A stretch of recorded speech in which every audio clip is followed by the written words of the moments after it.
Lors du premier épisode de notre série, nous avons décrit la naissance de l'État belge en 1831 et son installation en tant qu'État unitaire et décentralisé. Nous avons vu qu'un électorat restreint, censitaire et capacitaire, élisait des assemblées au niveau national, provincial et communal. Nous avons noté que l'État central avait au cours du temps accaparé certaines attributions des provinces et des communes et que cela provoquait du mécontentement dans l'opinion. Mais à partir de 1840, on va assister à l'émergence de deux communautés dont jusqu'alors on ne parlait guère. Les Flamands d'abord, les Wallons ensuite. Une affirmation progressive mais irrésistible et qui durera plus d'un siècle.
Ja, hij komt uit Bordeaux.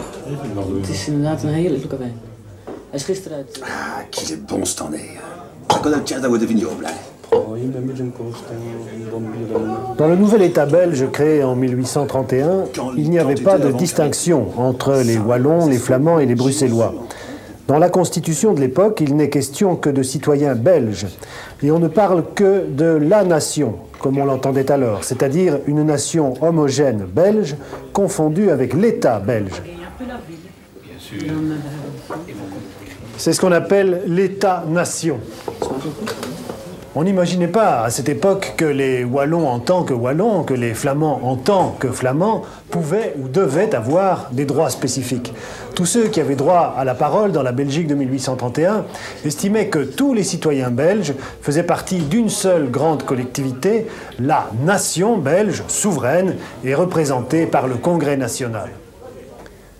Pourtant, vous avez sans doute remarqué que les membres du Congrès national, comme les membres du gouvernement provisoire et comme les électeurs censitaires et capacitaires, parlaient uniquement le français. Et vous aurez remarqué aussi que les gens du peuple qui les encourageaient parlaient de leur côté en dialecte wallon ou en dialecte flamand. Cela mérite une petite explication. S'il vous plaît. Merci. Il faut d'abord savoir que le gouvernement provisoire avait décrété que dans la Belgique indépendante, il y aurait la liberté linguistique. Qu'est-ce que cela signifiait? Eh bien, d'après un arrêté du gouvernement provisoire du 16 novembre 1830, cela signifiait que les citoyens, dans leur rapport avec l'administration, seraient autorisés à se servir indifféremment de la langue française, flamande ou allemande. On voulait ainsi en finir avec la politique linguistique du roi Guillaume d'Orange, qui nous gouvernait sous le régime hollandais, juste avant l'indépendance. Guillaume d'Orange avait essayé d'imposer le néerlandais comme langue unique de tout son royaume, au nord comme au sud, mais il n'y avait pas réussi.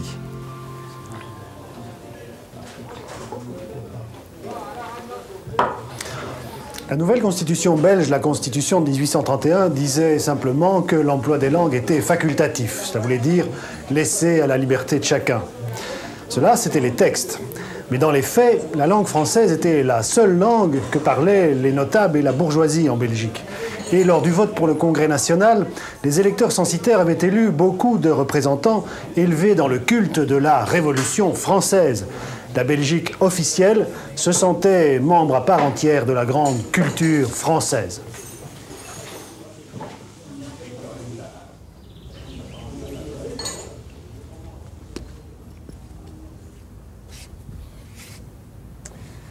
Comme vous pouvez le constater, c'est en français que les documents officiels et les lois sont rédigés. Bien que la Constitution ait proclamé la liberté totale en matière linguistique, la langue officielle de l'État belge, la langue dominante, c'est le français. Un arrêté du gouvernement provisoire du 27 octobre 1830 affirme même que le français est la langue la plus généralement répandue en Belgique. La plus généralement répandue, c'est beaucoup dire. En réalité, c'était seulement la bourgeoisie belge qui était entièrement francophone. Même en Flandre, la bourgeoisie conversait en français. Mais le peuple flamand, dont le niveau de vie était d'ailleurs très bas, parlait différents patois flamands.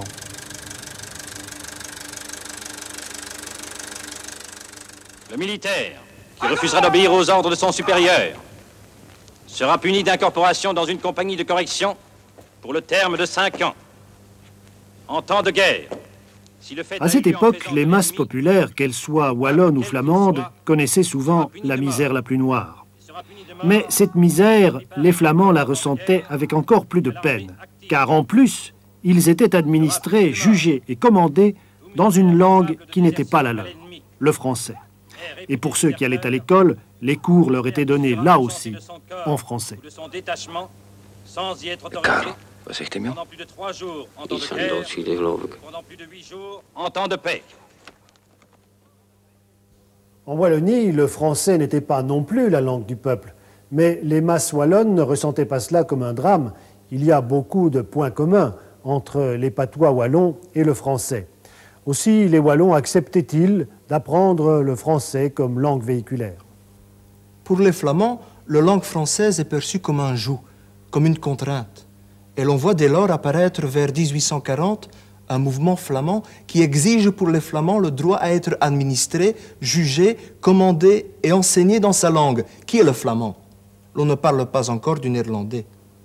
Il s'attaque, du moins dans un premier temps, uniquement à la bourgeoisie flamande qui s'exprime en français, ceux que l'on appelle les Franskijons. Il ne s'attaque pas aux Wallons parce qu'il n'existe pas encore de distinction entre les Flamands et les Wallons. À partir de 1840, donc, les revendications flamandes vont se multiplier. En 1840 déjà, 100 000 personnes signent une pétition demandant que les Flamands soient administrés, jugés, enseignés et commandés en flamand. En 1844, un arrêté royal fixe l'orthographe officielle de la traduction flamande des lois et des arrêtés. Mais le mouvement flamand ne s'en tient pas là. Il va continuer son action. Des groupements nouveaux se créent. Des associations culturelles voient le jour, comme le Willemsfonds de tendance libérale ou le Davidsfonds d'obédience catholique. Le mouvement flamand dans son ensemble continue à demander justice et cela finit par porter ses fruits. 30 ans plus tard, une dizaine d'années après l'avènement de Léopold II, les chambres votent les premières lois linguistiques, des lois qui donnent partiellement satisfaction aux revendications flamandes. En 1873, une loi introduit l'usage du flamand dans la justice pénale. En 1878, dans l'administration. En 1883, dans l'enseignement moyen. Mais c'est surtout l'usage du flamand dans l'enseignement qui sera considéré comme une victoire par le mouvement flamand. Et oui, comme l'écrit l'écrivain flamand Louis Franck, la loi nouvelle indiquait l'évolution qu'allait bientôt suivre le mouvement flamand lui-même. Jusqu'à présent, il s'était agi surtout de la revendication d'un droit individuel. C'était le flamand qui disait « Si je m'adresse à la justice ou à l'administration de mon pays, je veux pouvoir me servir de ma langue. » Mais désormais, la revendication devient collective. C'est la masse des populations flamandes qui entend rendre à sa langue, comme moyen de culture et de civilisation, le premier rôle et le premier rang en pays flamand. Elle demande aux classes intellectuelles de ne plus s'écarter par leur formation scolaire de la communauté linguistique. Cependant, ces lois de 1873, 1878 et 1883 ont été rarement appliquées de façon complète. Il faudra attendre 1898, c'est-à-dire 6 ans après l'adoption du suffrage plural, pour que le Parlement vote une nouvelle loi linguistique très importante, la loi d'égalité. Pourquoi d'égalité? Eh bien, parce que l'objet de cette loi est de consacrer à égalité 2 langues officielles dans l'État belge, le français et le flamand. La loi d'égalité établit donc le bilinguisme généralisé en Belgique, c'est la consécration des deux langues sur tout le territoire de l'État, Flandre, Wallonie, Bruxelles. Seulement voilà, cette solution ne marche pas. Ni les Flamands, ni les Wallons ne veulent la respecter. Le flamand continue à percevoir la langue française comme une langue de domination et refuse dès lors d'être obligé de l'apprendre à parler, begrijpt u? Vous entendez? Les Wallons, eux, et la bourgeoisie francophone rejettent l'apprentissage du flamand parce qu'ils n'en voient ni l'intérêt ni la nécessité. Le bilinguisme généralisé se révèle donc rapidement illusoire. Il ne suffit pas de proclamer l'égalité juridique entre deux langues pour établir entre elles une égalité de fait. Avec cet échec du bilinguisme, nous sommes arrivés à un tournant de l'histoire de l'unité de la Belgique. Remarquez que lorsque les Flamands se sont mis à exiger l'égalité linguistique et que le mouvement flamand s'est développé, eh bien, il n'y a pratiquement pas eu de réaction du côté wallon. Pourquoi? Parce que l'opinion wallonne était indifférente au problème des langues et que les Wallons se sentaient en position dominante par rapport aux Flamands.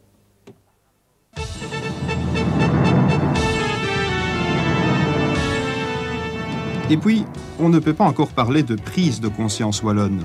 On ne se sent pas wallon comme on peut se sentir flamand. D'ailleurs, les premiers mouvements wallons se caractérisent par un certain manque de cohésion. Mais dans les années qui précèdent la Première Guerre mondiale, une personnalité domine le mouvement wallon, celle de Jules d'Estrées, député de Charleroi.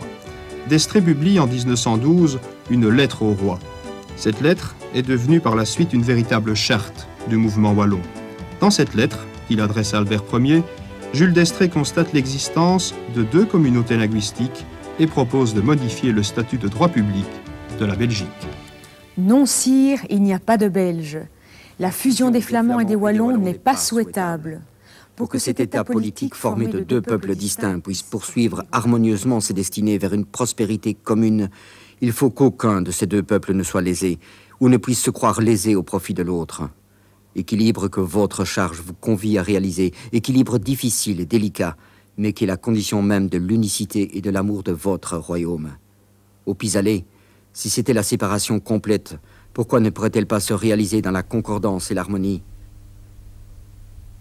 Si nous étions des États-Unis comme la Suisse ou l'Amérique, si nous avions notre home rule comme l'Irlande, le mal serait-il si grand?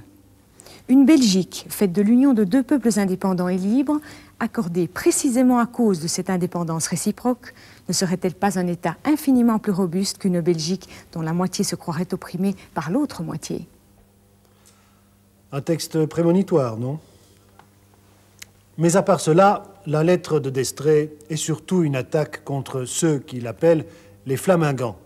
D'ailleurs, au début du XXe siècle, les mouvements wallons qui font leur apparition ont surtout pour but de défendre la langue française contre ce qu'ils nomment le flamingantisme, c'est-à-dire contre les exigences linguistiques des Flamands que les mouvements wallons considèrent comme excessives. Autrement dit, ils ne sont absolument pas nés d'une prise de conscience régionale wallonne. Et il s'agit encore moins de l'affirmation d'une personnalité propre. Non. Les mouvements wallons se sont créés parmi les intellectuels et sont liés à la défense de la langue française dans une Belgique unitaire. La solution du bilinguisme généralisé a donc échoué.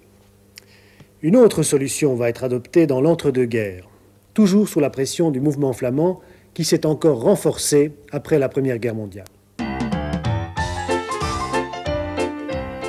En 1918, dans son discours du trône, le roi Albert promet l'égalité linguistique et en même temps, il annonce le dépôt du projet de loi instaurant le suffrage universel pur et simple pour les hommes. La loi du suffrage universel est votée le 10 avril 1919. Le suffrage universel est évidemment favorable aux revendications flamandes. Un nombre beaucoup plus important de Flamands vont avoir le droit de vote et vont donc pouvoir envoyer au Parlement un plus grand nombre de représentants flamands. Ces représentants flamands auront ainsi l'occasion de s'imposer pour réaliser leur programme linguistique. C'est ainsi que le bilinguisme sera remplacé par une autre solution.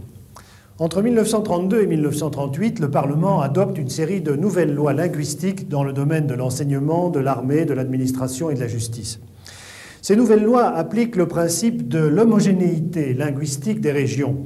Autrement dit, si vous préférez, le principe de l'unilinguisme territorial.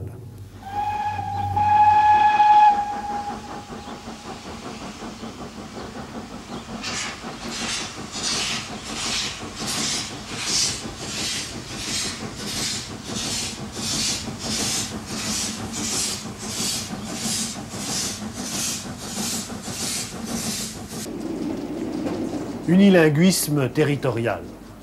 Qu'est-ce que ça veut dire? Eh bien, très sommairement et très schématiquement, ça veut dire qu'en matière d'administration, d'enseignement, de justice et d'armée, on n'utilisera plus que le français en Wallonie et le néerlandais, on ne dit plus le flamand, en Flandre. Les hommes politiques belges, fera remarquer un observateur, ne paraissent pas s'être rendus compte des suites que comportait l'adoption de l'unilinguisme régional. Il était pourtant clair qu'une telle loi allait entraîner inévitablement une différenciation de plus en plus forte de la Flandre et de la Wallonie, en même temps qu'elle allait paralyser les échanges spirituels entre les deux régions. Personne ne semble avoir compris que cette législation mettait pratiquement fin au régime unitaire qu'elle allait rendre impossible dans un délai plus ou moins rapproché. Mais ces lois linguistiques nouvelles portaient le germe d'un grand problème. On n'avait pas fixé la frontière entre les régions linguistiques. En effet, les limites des zones linguistiques pouvaient varier. Elles pouvaient varier d'après les résultats d'un recensement qui avait lieu tous les 10 ans. Au cours de ce recensement, les habitants devaient déclarer quelle langue ils employaient dans leur foyer, dans leur famille. Si plus de 50% des habitants d'une commune située le long de la frontière linguistique déclaraient parler la langue de l'autre région, leur commune changeait tout simplement de région linguistique. Si d'autre part, 30% au moins des habitants d'une commune déclaraient parler la langue de l'autre région linguistique, ces habitants-là recevaient un statut de minorité protégée. Cela veut dire que les avis, les documents venant des services officiels, on devait les leur adresser dans les deux langues nationales. Ce système du recensement linguistique existait donc surtout pour les habitants des communes de la frontière linguistique et des communes de la périphérie bruxelloise. Le système avait pour but de leur permettre de parler la langue de leur choix et aussi d'accéder à un régime linguistique où la langue de leur choix serait utilisée dans l'administration, dans l'enseignement et, disons, dans la vie quotidienne.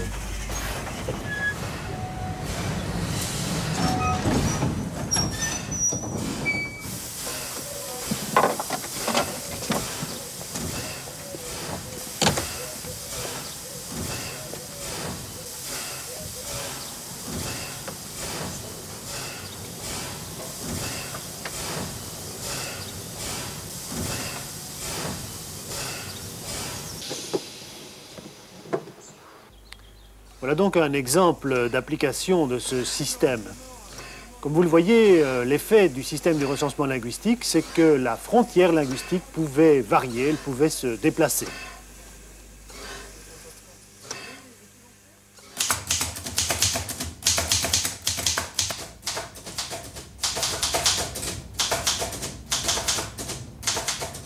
Mais même avec cette solution, les dirigeants de la Belgique n'étaient pas au bout de leur peine. Comme pour la toile de Pénélope, il leur faudrait remettre sans cesse sur le métier ce fameux problème linguistique et faire preuve de beaucoup d'imagination pour y trouver un dénouement toujours provisoire. Car en fait, les lois de 1932 et 1938 n'ont pas réalisé l'égalité complète entre le français et le néerlandais. Par exemple, la loi sur l'emploi des langues en matière administrative n'a pas pu être valablement appliquée. Il y avait une inégalité de fait dans l'administration. Les fonctionnaires flamands étaient obligés de parler français avec leurs collègues francophones car ceux-ci ne connaissaient pas le néerlandais. Les affaires étaient donc forcément traitées en français et cela irritait les Flamands. Et puis, autre point délicat et de taille, Bruxelles.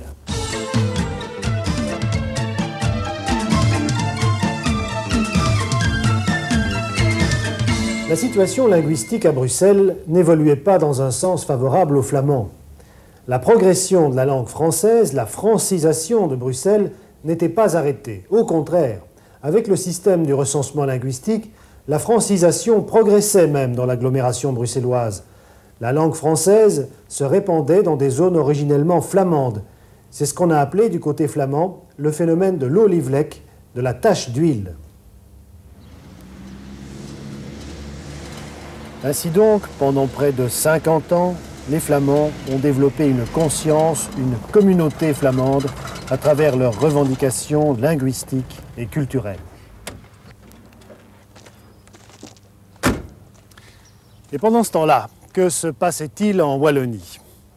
Eh bien, on l'a dit, les mouvements wallons fondés sur la défense de la langue française n'ont jamais eu le dynamisme du mouvement flamand.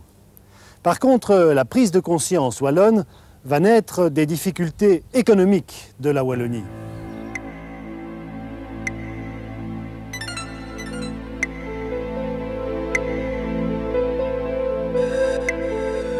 Au XIXe siècle, la Wallonie a connu un essor économique extraordinaire. Le sol wallon contenait du charbon, et c'était la principale source d'énergie à l'époque.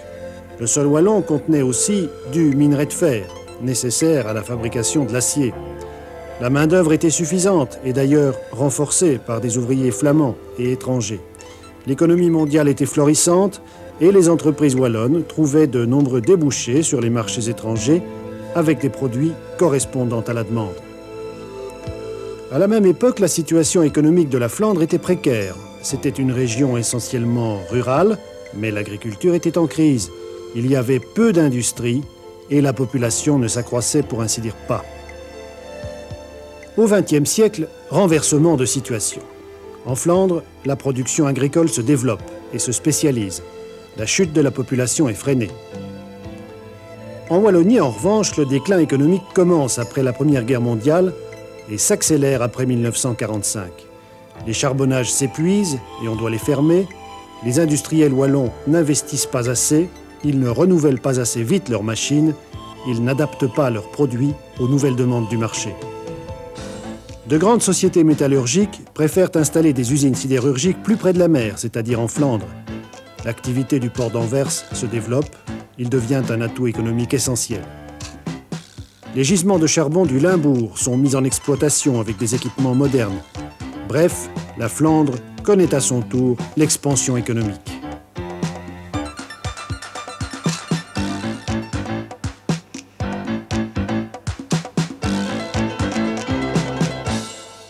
Après la Deuxième Guerre mondiale, l'axe du sillon Sambre-et-Meuse, Charleroi-Liège, n'est plus l'axe central de l'économie belge. C'est désormais l'axe Bruxelles-Gand-Anvers.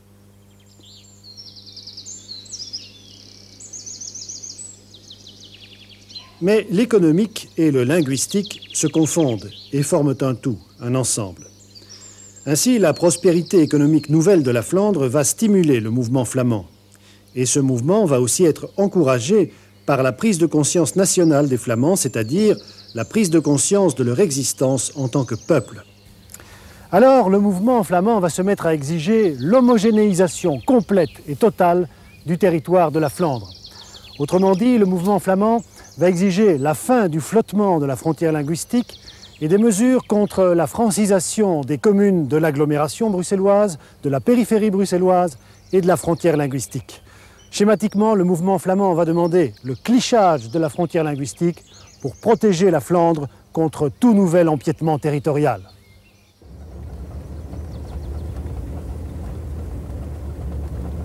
Face à ce développement de la conscience nationale flamande, on assiste à une prise de conscience régionale wallonne. Du côté wallon, il y a bien sûr quelques appréhensions en matière linguistique et culturelle. Il y a surtout, et on a vu pourquoi, de graves griefs en matière de redressement économique de la Wallonie, mais on ressent aussi une certaine crainte de minorisation en face des Flamands.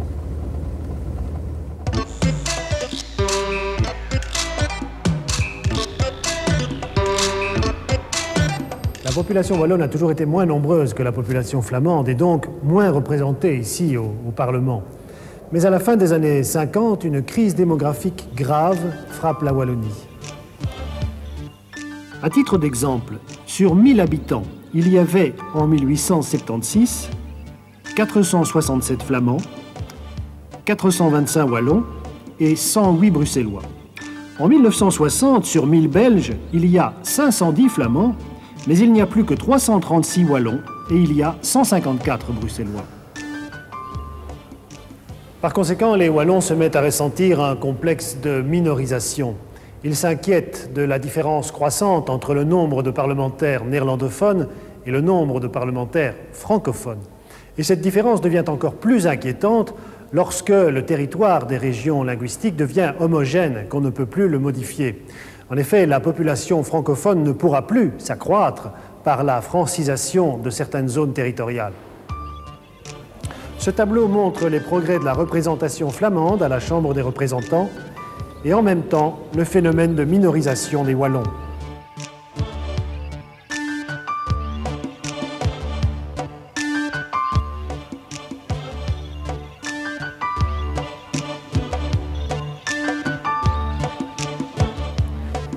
À partir de 1945, les mouvements wallons, mieux organisés qu'auparavant, vont exposer leurs griefs économiques, leurs revendications politiques et proposer des solutions. Ainsi, les positions sont de plus en plus claires, mais aussi de plus en plus opposées.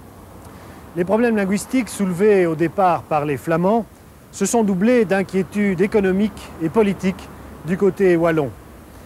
À la fin de la Deuxième Guerre mondiale, on peut dire que les problèmes linguistiques touchent désormais tous les aspects de notre vie politique, économique et sociale. Quels changements vont-ils provoquer dans notre pays? Eh bien, nous le verrons au cours du prochain épisode.